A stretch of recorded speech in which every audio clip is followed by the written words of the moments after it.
I try to gather my thoughts and share my feelings about what is happening in Middle East, my thoughts about the genocide which is ongoing. I am attacked by flood of emotions so strongly that it makes it very difficult for me to articulate my thoughts. So I thought maybe just again not to be overwhelmed with emotions, I should write my thoughts and share it with you, especially with what is going on in Middle East these days.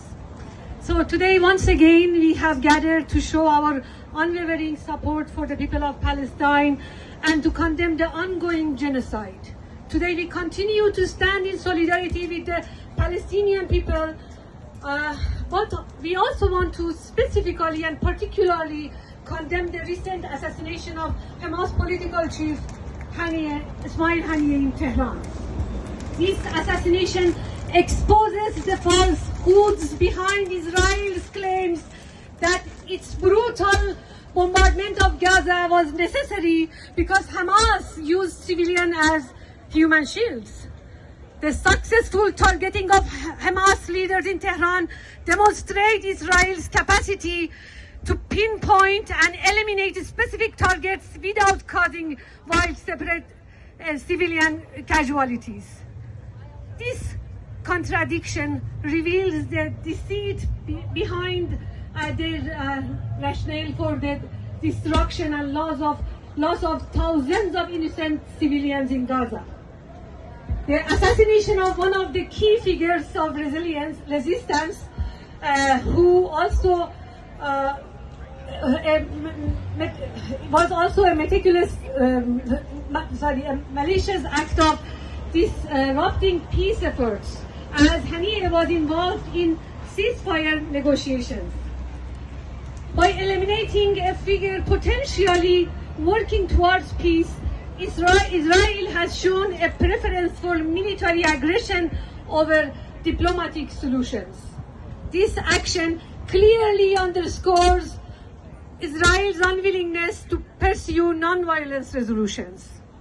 Let us not forget that before October 7th, as reported by Claire Daly in European Union, 33,000 Palestinian children were killed. And the US during those years provided every year $3.8 billion to Israel for its military actions.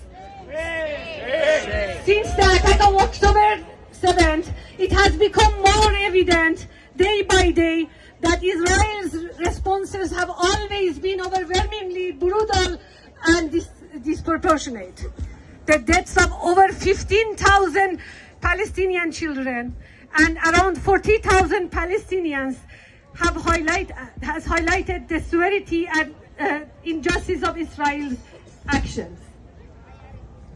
The 14 billion US military support to Israel after 7th October further exacerbates this imbalance and raises questions, or I should say actually throws more lights on the true motives behind all these brutal actions.